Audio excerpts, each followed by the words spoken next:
कॅनडाच्या परराष्ट्र मंत्री अनिता आनंद यांनी घेतली पंतप्रधान नरेंद्र मोदी यांची भेट। आनंद यांचा भारत दौरा द्विपक्षीय संबंधांना अधिक बळकट करेल। पंतप्रधान भारत कॅनडा संबंधांना नव्यानं प्रस्थापित करण्यास दोन्ही देशांच्या संयुक्त निवेदनात भर। सकारात्मक सुरुवात करण्यासाठी दोन्ही देश उत्सुक। एस जयशंकर। इस्रायल गाझा शांतता कराराअंतर्गत हमासनं सर्व 20 पोलिसांची केली सुटका। इस्रायलकडून 1700 कैद्यांची सुटका शांततेसाठीची ही सुरुवात असल्याचं ट्रम्प यांचं प्रतिपादन। पंतप्रधान नरेंद्र मोदी यांनी पोलिसांच्या सुटकेचं केलं स्वागत।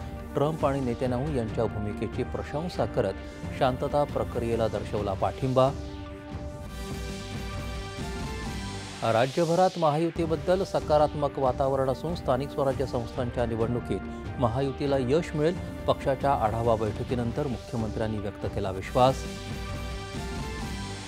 शासन प्रशासन आणि उद्योजक यांच्या समन्वयातूनच महाराष्ट्र पुन्हा एकदा उद्योग आणि निर्यातीत प्रथम क्रमांकावर। निर्यात पुरस्कारांचं वितरण करताना उद्योगमंत्र्यांचे उद्गार। एसटी कर्मचाऱ्यांना 6,000 रुपये दिवाळी बोनस आणि थकीत वेतनाचा हप्ता म्हणून दिवाळीपूर्वी 12,500 रुपये मिळणार। एकनाथ शिंदे यांची घोषणा।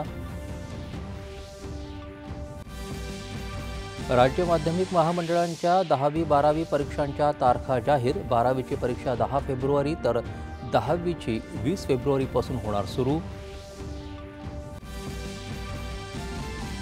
सप्टेंबर महिन्यात देशाच्या किरकोळ महागाई दरात 1.54% घट, गाठला 8 वर्षातला नीचांकी स्तर।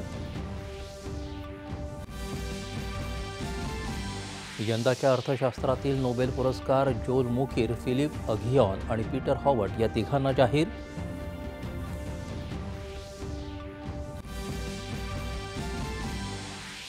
IRCTC घोटाळ्याप्रकरणी लालू प्रसाद यादव, राबडी देवी आणि तेजस्वी यादव यांच्यासह 14 आरोपींविरोधात राऊस ॲव्हेन्यू न्यायालयाकडून आरोप निश्चित।